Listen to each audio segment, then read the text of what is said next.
Actually transformer जो आम 100 केवी बसी अच्छी सेटा एक्चुअली बहुत ओवरलोड जहाँफल कि आज सिचुएसनटा एमती है कि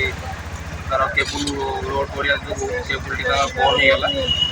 से आम फायर ब्रिगेड मैंने लगे फायर इयर आसिक जाऊ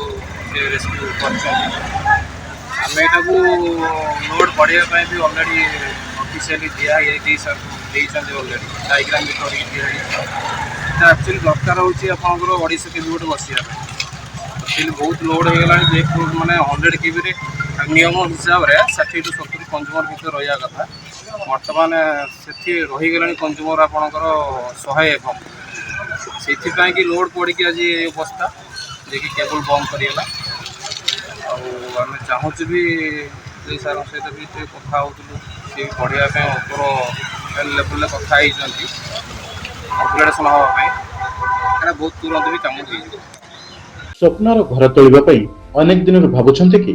राजधानी रे सुरखुरी लिटिगेशन मुक्त मालिकाना प्रक्रिया रे प्लॉट चाहूछन्ते कि आपणक आवश्यकता आमे पूर्ण करिवु।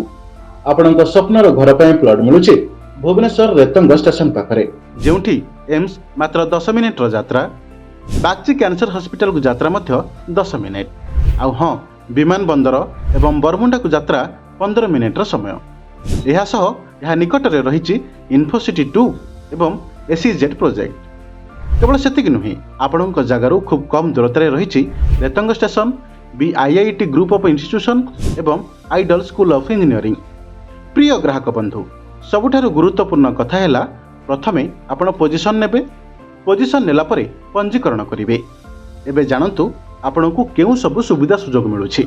30 फुट लंबर मेन एवं सर्विस रोड डिमार्केटेड एवं विजिबिलिटी प्लॉट तुरंत निर्माण योग्य प्लॉट विद्युत सरबराह एवं अन्य आनुषंगिक सुविधा उपलब्ध। प्रिय ग्राहक बंधु आज ही मात्र 1400 टंका स्क्वायर फुट रे निज स्वप्नर जगह भुवनेश्वर रे निज नाम रे करंतु।